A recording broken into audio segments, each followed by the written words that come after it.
Yeah, came in 17. Damn. Hello students, कैसे हैं आप। आशा करता हूं कि आप सब घर पर ठीक होंगे।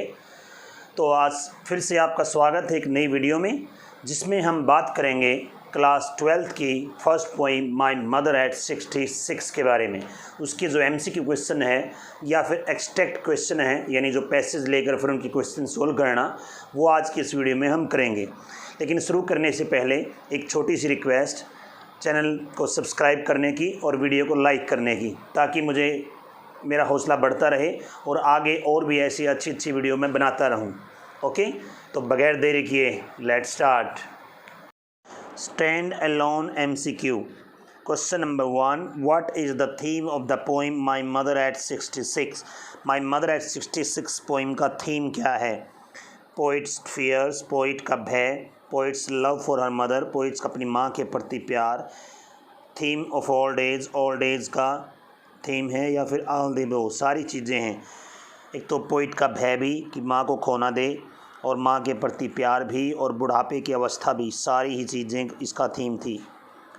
Second question, the image of the Mary children in the poem is created. जो मैरी चिल्ड्रन यानी खुश बच्चे थे, उनकी इमेज कविता में क्रिएट की गई है, किस लिए। To show energy and exuberance of young children, या फिर to show the childrens playing, to show the children playing pranks, to compare with herself.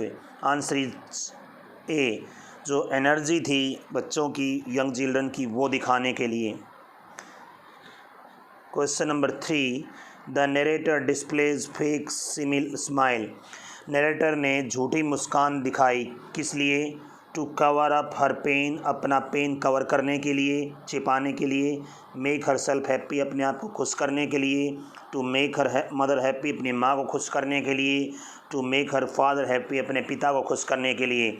Answer is a correct, अपना पेन छुपाने के लिए उसने झूठी मुस्कान दी थी।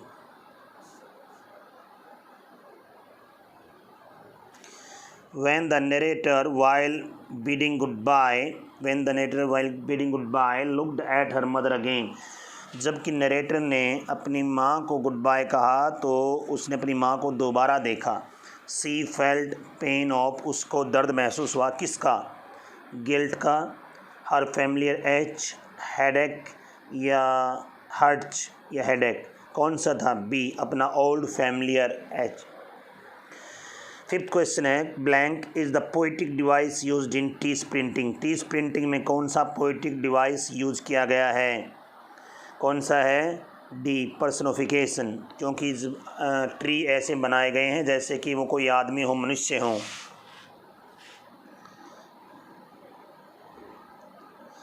Question number 6, what do the poet's parting word see you soon Amma imply. जो आखिरी शब्द थे कवि के, सी यू सून अम्मा, जल्दी मिलेंगे अम्मा, वो किस चीज़ को इम्प्लाई करते हैं। पोइट्स केयरलेसनेस, पोइट की लापरवाही को। Poet's optimistic farewell full of cheerfulness, एक आशावादी अलविदा को जो खुशी से भरी हो। Poet's way of bidding goodbye, ये उसका गुड बाय कहने के तरीके से। या पोइट्स इन ए हरी, या पोइट हरी था। Answer is B, poets optimistic farewell full of cheerfulness. Question number 7, what is the demand put forward by the complexity of the situation in the poem. कविता की सिचुएशन में, जो पोइम में, क्या डिमांड की गई है, उस पेचीदगी को लेकर क्या की गई है। What to do in old age, कि ओल्ड एज में क्या करें। How to take care of one problem, कि किसी की प्रॉब्लम हल करनी हो तो तब कैसे क्या करें। हाउ टू ड्राइव फास्ट, कि तेज़ गाड़ी कैसे चलाएं। How to strike a balance between duties and responsibilities, कैसे बैलेंस बनाएं अपने कर्तव्य और जिम्मेदारियों के बीच में। ये पोइम में डिमांड की गई, आगे रखी गई है।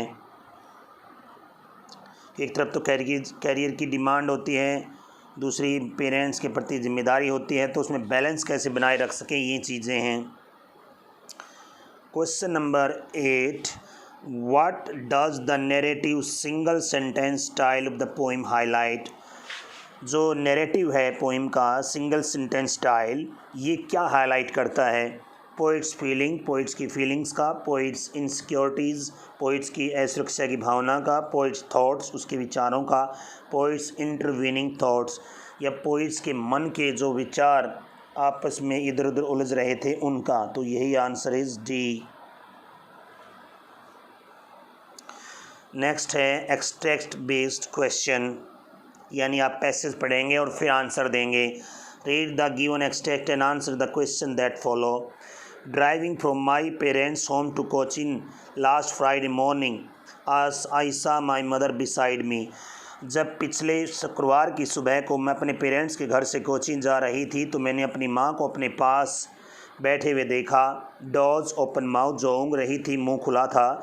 Her face ashen like that, उसका चेहरा एक राख की भांति था। Of a corpse dead body की। एंड रियलाइज विद पेन, और बड़े दुख के साथ मुझे आभास हुआ that she was an old age she looked, कि वो उतनी बूढ़ी हो गई है जितनी वो दिखती है। But soon put that thought away, लेकिन जल्दी ही मैंने वो विचार एक तरफ रख दिया, अर्थात उनको त्याग दिया। अब इसमें से क्वेश्चन का आंसर देना है। Choose the option that best employs to given extract. जो भी ऑप्शन चुनिए जो बेस्ट अप्लाई करता हो इसमें। क्या?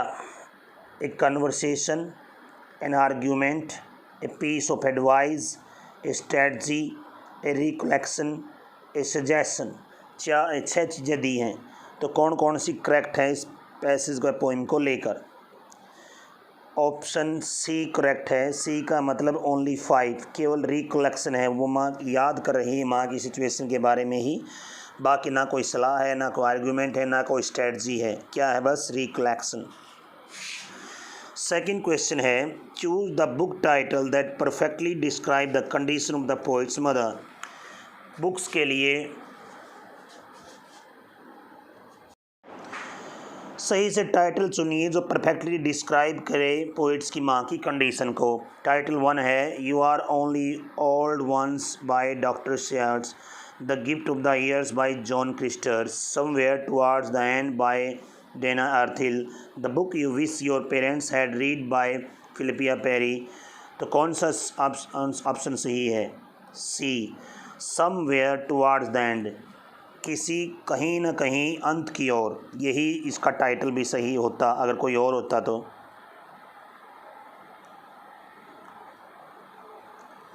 Question number 3, choose the option that employs correctly to the two statement given below. सही से ऑप्शन चुनिए जो करेक्टली अप्लाई होता हो दो स्टेटमेंट को पढ़ करके। पहला स्टेटमेंट है the poet words of the thought of her mother getting old quickly. Poet ने जो उसकी माँ जल्दी से बूढ़ी हो रही थी उस थॉट्स को एक और रख दिया।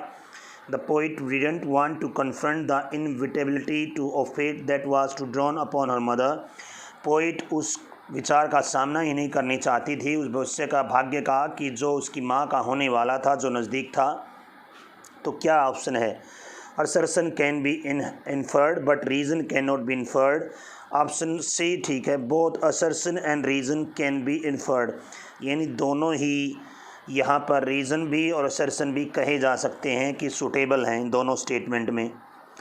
नेक्स्ट क्वेश्चन है choose the option that display the same literary device as in given lines of the extract.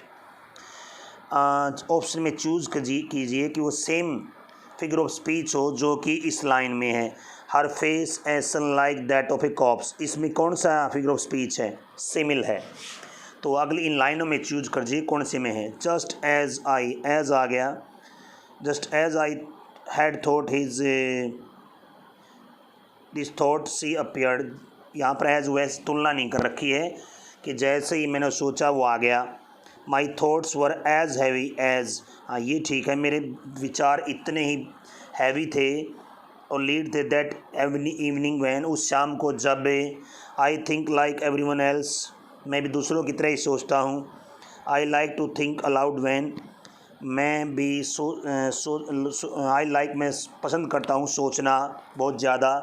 तो और तीनों में तो लाइक एज कुछ एक वर्ड, एक कंजंक्शन के रूप में या वर्ड के रूप में आया है, फिगर ऑफ स्पीच के रूप में केवल बी में है कि मेरे विचार भी इतने ही हैवी थे। नेक्स्ट पैसेज आ गया,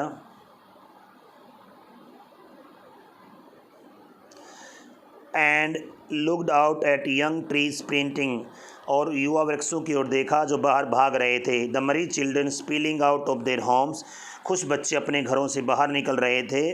but after the airport security check, लेकिन एयरपोर्ट की सुरक्षा जांच के बाद, standing a few yards away, कुछ दूर गज की दूरी पर खड़े हुए, I looked again at wan pale late winter's moon and felt that old familiar ache, मैंने दोबारा से अपने उस पीले मुरझाए हुए उस उत्तरार्ध के चंद्रमा की भांति उसके चेहरे की ओर देखा और पुराने उस दर्द को महसूस किया।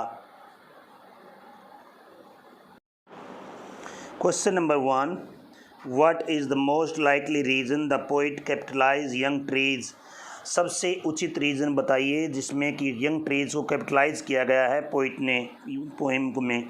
दिस वाज टू, ये किया गया था किस लिए? टू कन्वे क्लियरर मीनिंग, सही मीनिंग क्लियर करने के लिए। Highlight the adject noun combination, adjective noun का कम्बिनेशन बनाने के लिए। Enhance the contrast, contrast enhance यानी बढ़ाने के लिए। Draw connection with the title, title से कनेक्शन बनाए रखने के लिए। नहीं, ऑप्शन सी कि एक तरफ अंदर तो उसकी एज मतलब ऐसे लग रहा था कि फिसल रही है यानी जा रही है, ख़त्म हो रही है, और बाहर नए जो एज जिनका नया नया निर्माण हुआ था यानी बच्चे ट्री यंग ट्रीज़ हैं, तो जीवन का कंट्रास्ट बनाने के लिए पोइम में उसने उसका यूज़ किया है। Question number 2, choose the option that appropriately describe the relationship between the two statements given below, नीचे दी गई दो स्टेटमेंट्स में अप्लाई करते हुए अप्रोप्राइट रिलेशन बताइए। पहली स्टेटमेंट है the poet knows her mother has aged, poet यानी कवयित्री जानती है कि उसकी माँ की उम्र हो गई है। The poet feels the pain of separation, poet यानी कवयित्री महसूस करती है अलगाव का जो पेन है, दर्द है उसको। क्या है इसमें? ये बिगिनिंग एंडिंग है, कोज इफेक्ट है, क्वेश्चन आंसर है, इंट्रोस्पेक्शन कंक्लूजन है। आंसर इज बी करेक्ट, यानी कोज है और इफेक्ट है। कोज क्या है? बुढ़ापे की अवस्था हो गई है, और इफेक्ट क्या है? उससे उसको दर्द हो रहा है कि कहीं उसकी माँ का दर्द ख़त्म ना हो जाए, मतलब वो दर्द बढ़ ना जाए, नहीं मृत्यु को ना हो जाए तो दर्द हो जाए, इसलिए। Question number 3, choose the option that completes the sentence given below, वो ऑप्शन चुनिए जो नीचे दिए गए सेंटेंस को कंप्लीट करता हो। Just as the brightness of the winter moon is veiled behind the haze mist similarly, बिल्कुल जस्ट एज जैसे कि सर्दी के चंद्रमा की ब्राइटनेस हेजी होती है या धुंधली सी होती है, वैसे ही the pain of separation has ceded mother expression, age has forced mother youthful appearance, यही वैसे ही उसकी माँ की एज भी यूथफुल अपीयरेंस से आगे बढ़ती जा रही है। जैसे सूर्य ना चंद्रमा जैसे शुरू में बिल्कुल चमकदार होता है, फिर धीरे धीरे धुंधला हो जाता है, वैसे ही उसकी एज भी ऐसे ही हो रही है। तो आंसर इज़ बी। फिर है question number 4, choose the correct option out of the ones given below, सही ऑप्शन चुनिए जो नीचे दिए गए हैं। द मेरी चिल्ड्रन सिमिल है, नहीं, मेरी चिल्ड्रन स्पेलिंग नहीं, ये सिमिल नहीं है। The old family wretch metaphor, या इनमें से जो सही करेक्ट ऑप्शन चुनना आपको, ये भी नहीं। पेल एज विंटर मून, ये भी नहीं। यंग ट्रीज प्रिंटिंग नहीं, तो ऑप्शन डी सही है। यंग ट्रीज प्रिंटिंग ये पर्सनिफिकेशन है, pale as late winter moon ये सिमिल है, तो option is D correct. Next passage है I looked again at her wan pale, मैंने दोबारा से उसे पीले चेहरे की ओर देखा जो सर्दियों के उत्तरार्ध चंद्रमा की तरह था, और महसूस किया अपना वो बचपन का दर्द, जो मेरा पुराना बचपन का दर्द था। बट ऑल आई सेड, लेकिन मैंने केवल इतना ही कहा कि सी यू सून अम्मा, जल्दी ही मिलते अम्मा। And all I did was smile and smile, और मैं केवल मुस्कुराई मुस्कुराई और मुस्कुराई। तो पहले तो नेम ऑफ द पोइट क्या है? Kamala Das. What was the poet childhood fear, बचपन का दर्द क्या था उसका? लूजिंग हर मदर, की अपनी माँ को ना खो दे। What has been compare to late winter moon, late winter moon के साथ किसकी तुलना की गई है? ऑब्वियसली उसकी मदर की। What were the parting words of poet. Parting यानी आखिरी शब्द, अलविदा के शब्द क्या थे? सी यू सून अम्मा, सी यू सून। तो आंसर इज सी, करेक्ट। अगला पैसेज है, I saw my mother beside me. मैंने अपनी माँ को अपने पास देखा, ऊँघते हुए, मुंह खुला, हर फेस, उसका चेहरा डेड बॉडी की राख की भांति था और दर्द महसूस किया। तो आई कौन है इसमें? Poetess. What did I realise with pain. दर्द के साथ क्या रियलाइज़ किया उसने? फियर ऑफ लूजिंग मदर, हाँ अपनी माँ को खोने का भय।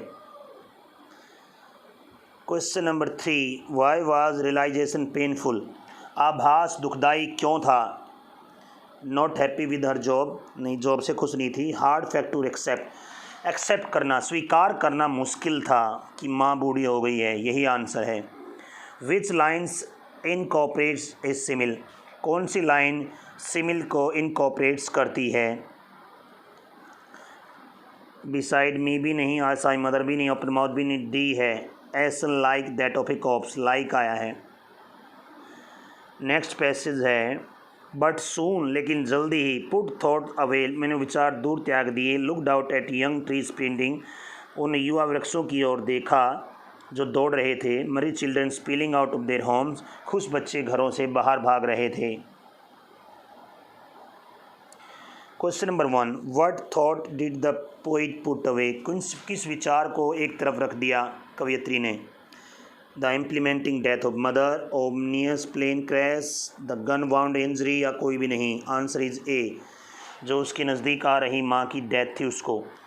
What did poet see when she looked out of the car. कवयित्री ने क्या देखा जब उसने कार से बाहर देखा? हाउस को देखा, चिल्ड्रन को देखा, घरों वृक्षों को देखा। बी एंड सी ये सही है, वृक्षों को और बच्चों को। What does the phrase tree sprinting signify. जो एक फ्रेज़ है कि ट्री स्प्रिंटिंग, ये क्या सिग्निफाई करता है? ट्रीज़ है उस पर स्टार्टेड रनिंग, कि पेड़ भागना शुरू हो गए हैं। Trees are similar to children, पेड़ भी बच्चों की तरह हैं, या होमलेस चिल्ड्रन हैं वो नहीं। फ्लिंग टाइम को भागने को प्रदर्शित कर रहे हैं। Question number 4, which word in the passage in एंटोनियम्स of miserable. Miserable का एंटोनियम बताओ।